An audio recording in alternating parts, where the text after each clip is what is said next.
যায়।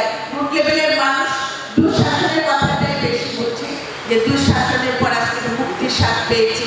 আমাদের একমাত্র ধানের শীষের সময় আমরা ভালো অবস্থায় ছিলাম, সেইভাবে আমরা বুঝাতে পারি।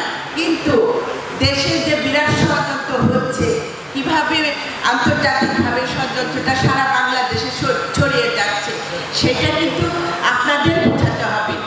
এবং বিশাল আকারে আপনারা বিভিন্ন টক শোতে যান, টিভিতে আসেন, সেমিনার করেন, সেখানে আপনারা বলবেন কেন ধানের শীষে আমরা ভোট দেব। এটা কিন্তু জোরালো বক্তব্য আপনাদের রাখতে হবে। আমি সবার প্রতি বিনীত অনুরোধ থাকবে, অনেক কষ্টের পরে আজকে আমরা কারামুক্ত হয়েছি। সারা বাংলাদেশ একটা কয়েদিখানার মতন অবস্থায় ছিল, জেলখানা হয়েছিল।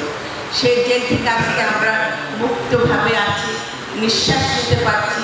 আমরা আমাদের কথা বলার অধিকার ফিরে পেয়েছি।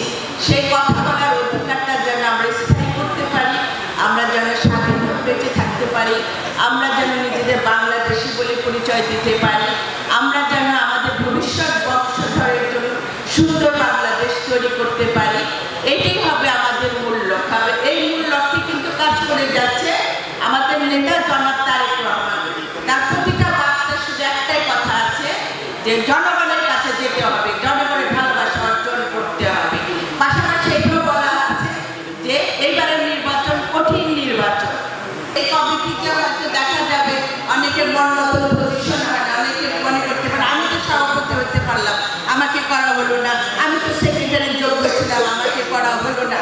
এই ধরনের অনেক কিছু আপনাদের মনে হতে পারে, কিন্তু দলের স্বার্থে, দেশের স্বার্থে, নিজের সন্তানদের স্বার্থে আজকে আমাদের সেই দ্বিধাদ্বন্দ্ব ভুলে যে দেশনেত্রী বেগম খালেদা জিয়ার জন্য, আমাদের নেতা জনাব তারেক রহমানের জন্য এই একত্র হয়ে ধানের শীষের জন্য কাজ করতে হবে। যে কাজের শেষে আমরা যেন বাংলাদেশ জাতীয়তাবাদী দল গঠন করতে পারি, এবং যার নেতৃত্বে গঠিত হবে তিনি হলেন আমাদের নেতা জনাব তারেক রহমান।